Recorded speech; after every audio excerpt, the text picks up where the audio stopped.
Last Days of Old Earth is a deep strategy game set in a cold and bleak far future, where you compete against a relentless enemy hell-bent on driving you away from the few resources that still remain.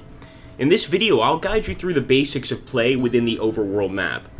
Each player has a deck of cards that represents their forces.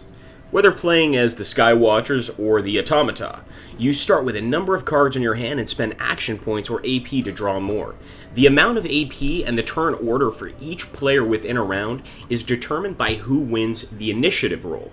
When you have spare resources, you can spend them to increase the number of initiative dice you roll, improving the chance you'll go first and receiving an AP boost in the process. When you have enough resources and AP to play a card, you simply drag it from your hand to your headquarters or an outpost.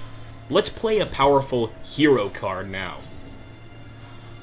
Each hero in Last Days of Old Earth commands a set number of units, has a special amount of abilities that confer bonuses to your army, ensures how your army can build facilities, and has an amount of initiative that can turn the tide of combat in your favor.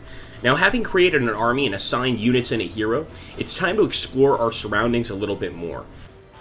You spend action points when moving, and happily we currently have enough to utilize our army's full movement allowance to order them to this location.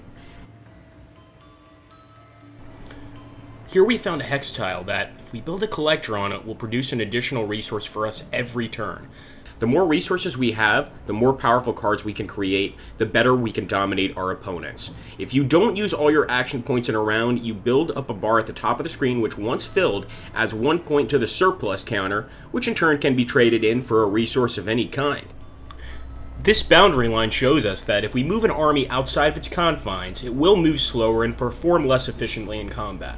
We definitely don't want that, so we'll create an outpost which expands the boundary out further, allowing us to move more freely around the map. The environments of Last Days of Old Earth may look inhospitable, but if used correctly they offer a multitude of tactical advantages. You might decide to place your army in a ruin to confer a strategic bonus, or march them to the top of a steep incline for a better view of the battlefield, or perhaps stumble upon an encounter that rewards you with more resources. But look, an enemy on the horizon. In our next video, we'll fight, and I'll reveal more about exactly how combat works in Last Days of Old Earth.